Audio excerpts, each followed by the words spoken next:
रोहित पवार काय बोलले हे काही मी पूर्ण ऐकलेलं नाही। मला जी काही माहिती आहे त्यात त्यांनी काही प्रेझेंटेशन केलेलं आहे आणि वेगवेगळ्या माध्यमांमध्ये किंवा वेगवेगळ्या लोकांनी ज्या शंका उपस्थित केलेल्या त्या शंका त्यांनी त्या ठिकाणी पुन्हा उपस्थित केल्या।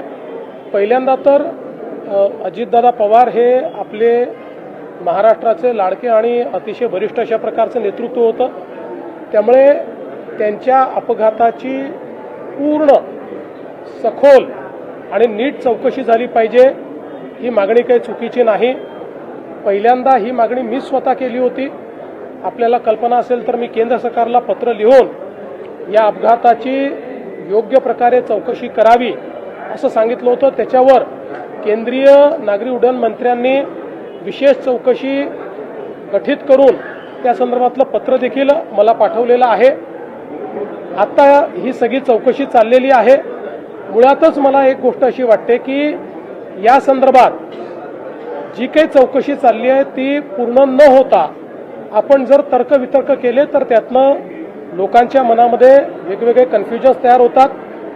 देशामध्ये जे डीजी एव्हिएशन सेफ्टी आहेत हे सगळ्यात मोठं ऑफिस आहे।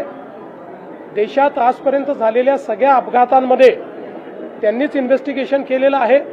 त्यांचं इन्व्हेस्टिगेशन चाललं आहे, पॅरलली CIDचं इन्व्हेस्टिगेशन चाललं आहे, अजून DGCAचं इन्व्हेस्टिगेशन चाललेलं आहे। ब्लॅक बॉक्स जो आहे तो पूर्णपणे सापडलेला आहे। जे काही रिअर पार्ट्स असतात ते देखील सापडलेले आहेत।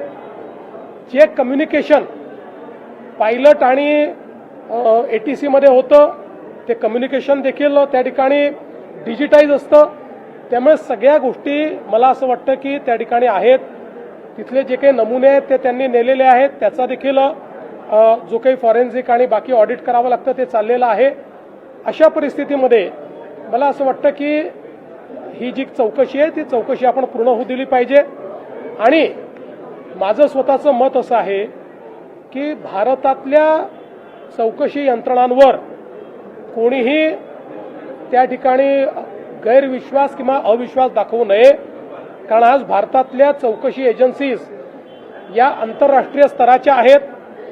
अनेक छोट्या देशांमध्ये आपल्याकडनं चौकशी करता लोक बोलवले जातात।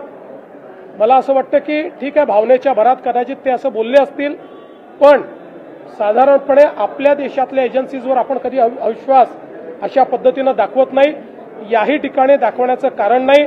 आपल्या सर्वांचेच ते लाडके नेते होते। प्रत्येकालाच असं वाटतंय की त्यांच्या या अपघाताचं सगळं सत्य बाहेर आलं पाहिजे।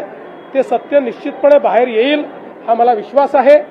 या संदर्भात त्यांचे जर काही मुद्दे असतील तर ते त्यांनी DG सेफ्टीकडे पाठवून दिले पाहिजेत आणि त्या संदर्भात DG सेफ्टीने त्याही संदर्भातले जे काही शंका असतील त्या शंकांचं निरसन केलं पाहिजे।